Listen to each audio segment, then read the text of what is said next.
Hello students आज की class का जो हमारा टॉपिक है वो टॉपिक है अर्ली वैदिक एज की government.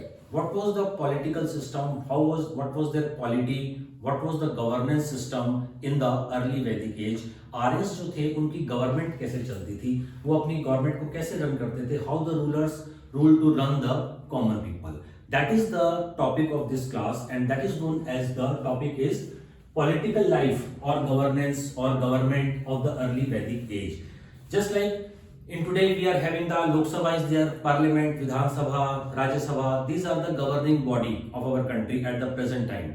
But in the early Vedic age, what was the form of government? Aryans जो थे वो अपनी government कैसे चलाते थे, कैसे उनका ruling system चलता था?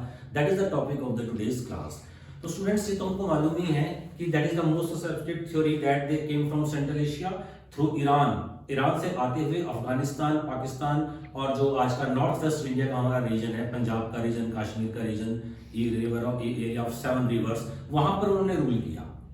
The concept of Afghanistan Pakistan was not that particular time. उस टाइम ये पूरा इंडिया का ही एरिया है। चंद्रगुप्त मौर्य का जो रूल था ईस्ट वेस्ट में, वो अफगानिस्तान तक रूल होता था।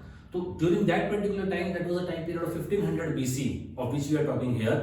That was the time period. The concept of Afghanistan and Pakistan was not there. Pakistan तो 1947 के बाद बना है। तो the whole of the area, the Indian subcontinent area that was, उसके बारे में हम लोगों को डिस्कस करना है कि आर्यंस जब सेंट्रल एशिया से आए, ईरान होते हुए आए हैं और अफगानिस्तान के एरिया में और जो प्रेजेंट पाकिस्तान है उस एरिया में, और आज का जो हमारा कश्मीर और पंजाब का रीजन है जिसको नॉर्थ वेस्ट फ्रंटियर प्रोविंसेस बोलते हैं, वहां पर वो आकर रुके और वहां पर आर्यंस रहे थे। तो वो और इसको ब्रह्मव्रत एरिया वो बोलते थे। बाद में इसको ब्रह्म ऋषि देशा, मध्य देशा और आर्यव्रत बोला गया जब आर्यंस ईस्ट और साउथ में माइग्रेट कर गए और स्प्रेड हो गए थे इंडिया के अंदर। But in the initial stages वो सिर्फ इस पर्टिकुलर एरिया में रिस्ट्रिक्टेड थे, यहीं पर वो रहते थे। और वो एरिया कौन सा था? कश्मीर का, पंजाब का, सिंध का, कांधार का और काबुल। तो इस एरिया में वो लोग रहते थे। जैसे अब इसको मैं आपको मैप पर बताता हूँ। जैसे ये हमारा इंडिया का मैप है, आप जूम कर लीजिएगा अपने कैमरास को। तो अब इसमें ये हमारा इंडिया का मैप है, मैप ऑफ इंडिया, और उसके साथ लगता हुआ जो एरिया है ये पाकिस्तान का एरिया है and the adjacent area is of the area of the Afghanistan. तो ये 3 कंट्रीज हैं आज के टाइम में, अफगानिस्तान, उसके साथ adjacent Pakistan and adjacent is the India. और इन एरियाज के अंदर जो मैंने बड़ा सर्कल बनाया हुआ है, यहाँ पर जो हमारे 5 एरियाज हैं basically, one was the Sindh जो पाकिस्तान के अंदर है आज के टाइम में, काबुल जो अफगानिस्तान में है, देन कंधार जो पाकिस्तान में है, और कश्मीर और पंजाब जो हमारे कंट्री के एरियाज हैं। तो इन 5 एरियाज के अंदर बेसिकली आर्यंस सबसे पहले आए और अपने आप उन्होंने यहाँ पर सेटल डाउन किया। They came from Central Asia because the two causes, one was the political, one was the scarcity of the pasture land and second was the population pressure. एक उनका एरिया, उनकी पॉपुलेशन इंक्रीज कर गई थी central Asia में, और उनके पास cows होती थी and cows need green pastures. तो ग्रीन पास्चर्स और पॉपुलेशन ज्यादा की वजह से उनको ओपन एरियाज चाहिए थे। That's why they came from Central Asia through Iran and settled in that much of the area. I think यहां तक आपको समझ में आ गया कि सेंट्रल एशिया से शुरू कर ईरान होते हुए वो इस एरिया में आकर रुक गए और डिफरेंट ट्राइब्स में वो बटे हुए थे। And all the Aryans didn't come at once. सभी आर्यन एक साथ नहीं आ रहे थे। जस्ट टेक द एग्जांपल, जैसे आप कॉलेज में पढ़ रहे हैं या स्कूल्स में हैं या कॉलेज में, तो what you see that if the strength of the class is 40 students, so all the 40 student doesn't come at once. सभी लोग एक साथ नहीं आते हैं। 2 स्टूडेंट्स आए, 5 स्टूडेंट्स आए, फिर 4 आ गए, फिर 6 आ गए, फिर 2 आ गए। तो इस तरह से वो ग्रुप्स में आते हैं। द सेम प्रोसेस आर्यंस भी इस तरह से थोड़े थोड़े ग्रुप्स में आए थे, और जो उनके जो ग्रुप्स थे वो ट्राइब्स कहलाती थी, और उसके अंदर उनका जो नंबर होता था that could B of several hundreds two thousands also. अलग अलग ग्रुप्स में आर्यंस आए और इस पर्टिकुलर एरिया के अंदर रुक गए। जो कौन से area? That was the Kashmir, Punjab, Sindh, Kandahar and Kabul. इस एरियाज में वो स्कैटर्ड थे। एक ट्राइब है, उसके बाद सेवरल किलोमीटर्स के बाद दूसरा ट्राइब है, इस तरह से वो लोग रहते थे। अब यहाँ पर ये जो मैंने बड़े डॉट्स बनाए हुए हैं, ये तो 5 एरियाज हैं। उसके बाद जो मैंने छोटे डॉट्स बनाए हुए हैं, छोटे छोटे डॉट्स जो आपको दिखाई दे रहे हैं, ये आर्यंस के डिफरेंट ट्राइब्स थे। That's why Aryans were known as tribal people. तो ट्राइबल पीपल थे और सेमी नोमैडिक थे। एक कुछ टाइम एक जगह रुकते थे और फिर दूसरी जगह चले जाते थे। नोमैडिक तो होते हैं जो कंटिन्यूसली चलते रहते हैं। आज खाना खाया, जो उनको उसमें जो भी उनको रॉ मीट हुआ या फ्रूट्स हुए या जो बेरीज हुई, उसको कलेक्ट किया, उसको कंज्यूम किया और फिर चल पड़े।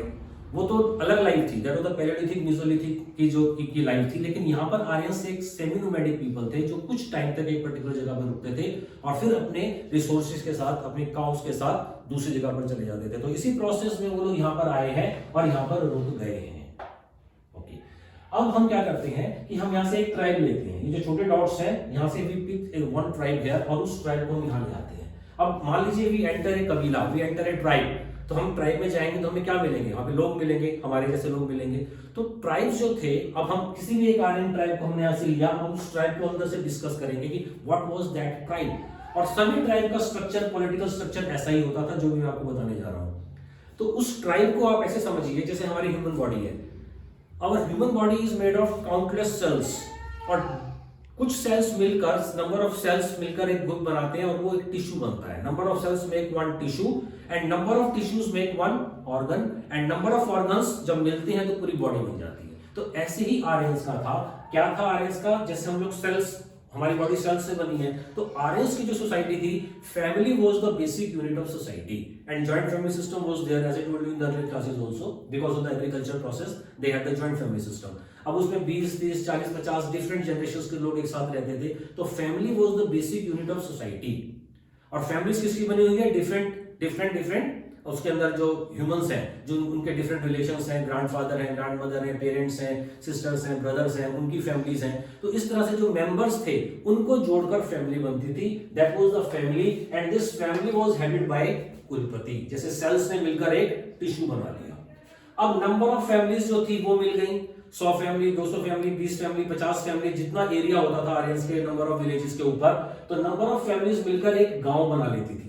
गांव क्या होता है? आज के टाइम में भी हम किसी विलेज में जाते हैं तो what is the structure of the village? The village consist of different number of families. उसके अंदर अगर छोटा विलेज है तो हजारों फैमिलीज हो सकती हैं, सॉरी बड़ा विलेज है तो हजारों फैमिलीज हो सकती हैं, और छोटा विलेज है तो उसके अंदर कम फैमिलीज होंगी, कुछ 100, 50, 200 जस्ट लाइक दैट फैमिलीज हो सकती हैं। तो वो फैमिलीज मिलकर एक गांव बनाती थी, village, and that village was headed by ग्रामपति।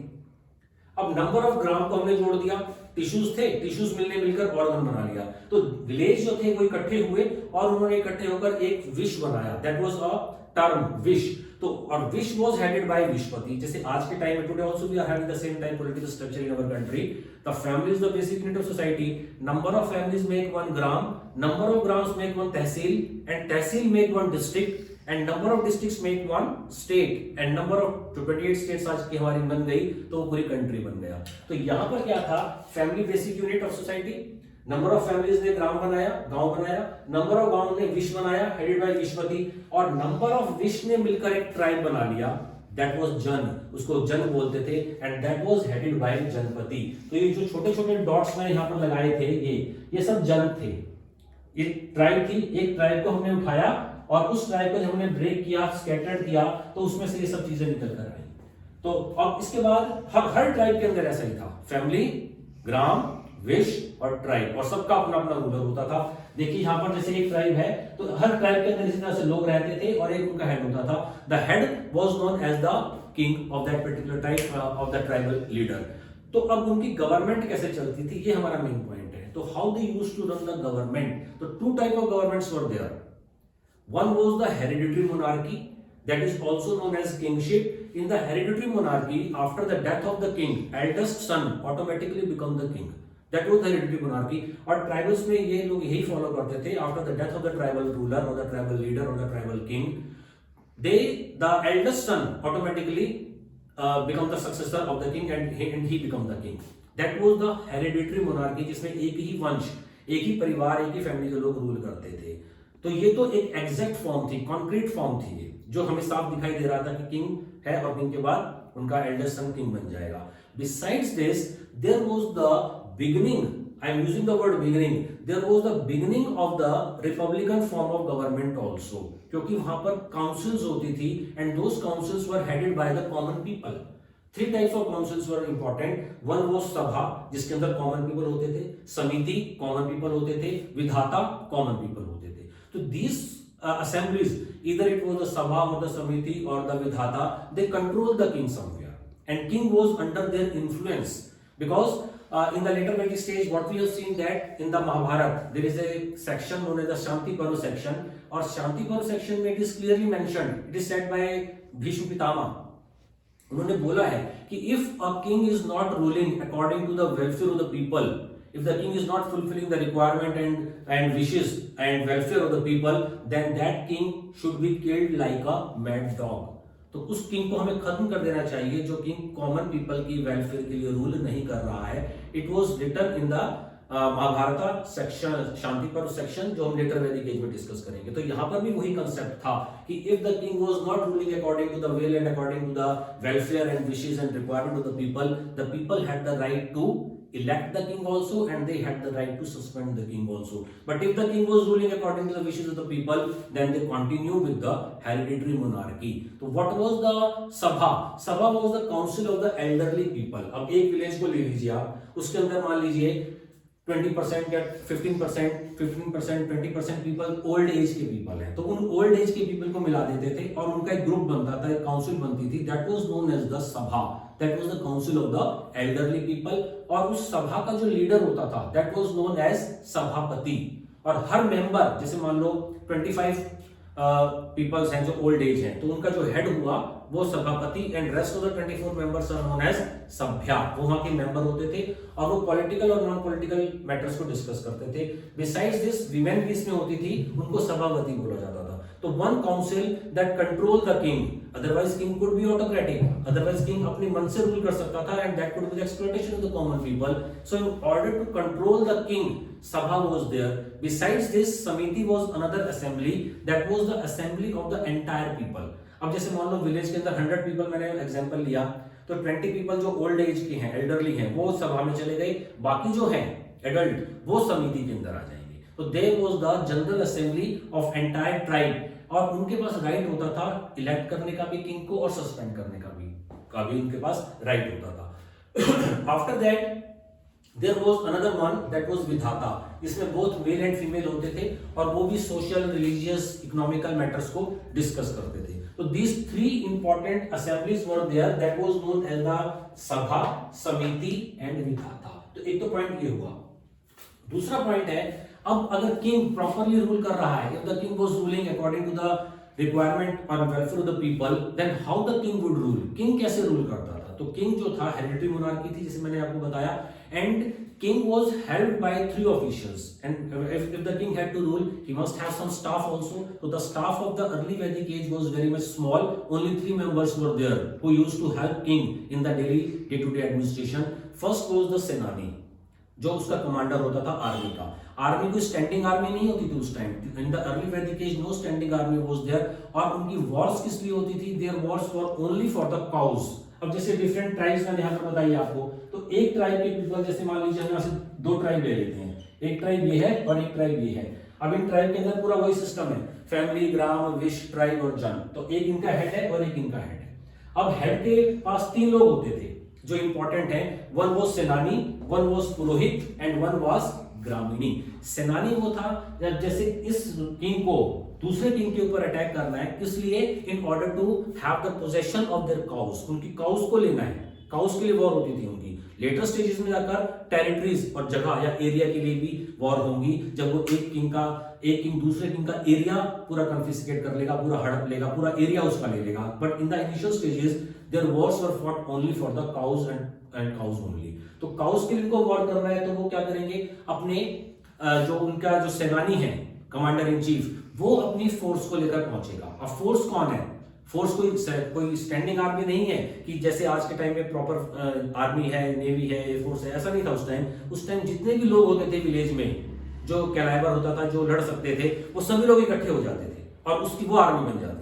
और वो आर्मी कुछ टाइम के लिए होती थी, उस दूसरे रूलर के ऊपर अटैक करते थे. They used to attack on the other ruler and used to confiscate their property. उनकी प्रॉपर्टी को लिया, अपने घरों में ले आए, अपने गांवों में ले आए उन गायों को, और वॉर खत्म. और उसके बाद उनके जो अपने अपने प्रोफेशन होते थे उसमें वो लग जाते थे. That was the army. और उस आर्मी का जो कमांडर होता था दैट वाज नोन एज सेनानी. तो किंग उनके साथ मीटिंग करता था सेनानी के साथ. And purohit work was what? पुरोहित का वर्ग ये, पुरोहित जॉब वाज व्हाट? पुरोहित जॉब ये होता था कि he used to pray for the victory of the king. तो किंग ने मान लो ये किंग ए है और ये किंग है बी.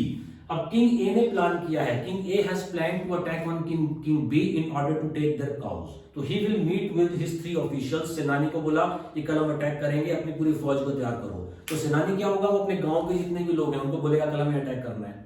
ग्राम वाले, ग्राम का हेड कौन है, वो विश्वपति को बोलेंगे जाकर कि, तो विश्वपति अपने विश्वपति सबसे पहले किंग किसको बोलेगा, जन जो है वो विश को बोलेगा कि विश हमें वॉर करनी है दूसरी ट्राइब के ऊपर, उनकी काउस को हमें लेना है, उनसे टेक ओवर करना है। तो विश के अंडर में कौन है, ग्रामपति, और बहुत सारे गांव हैं। तो सारे गांव के विलेज हेडमैन को बुलाएगा, बोलेगा कि tomorrow we have to attack on the king B, so prepare your army for tomorrow's operation. तो वो सब इस तरह से उनकी आर्मी तैयार होती थी। That was the job of the सेनानी।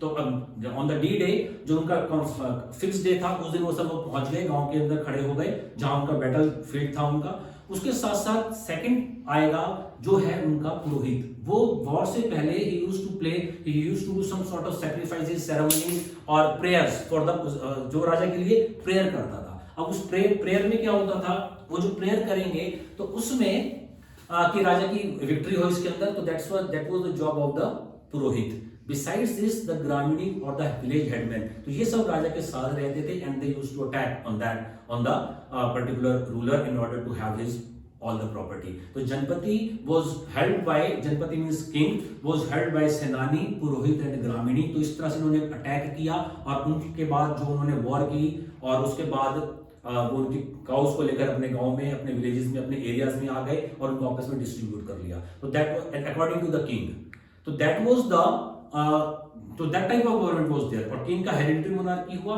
उसके साथ साथ सभा, समिति और विधाता वो किंग को कंट्रोल भी करते थे कि किंग ऑटोक्रेटिक ना हो और उनका एक्सप्लॉइटेशन ना करे। तो in very much brief, that was the polity, that was the governance, that was the government of the early Vedic age. In the next classes we will discuss the government in the later Vedic age. Okay students, all the best.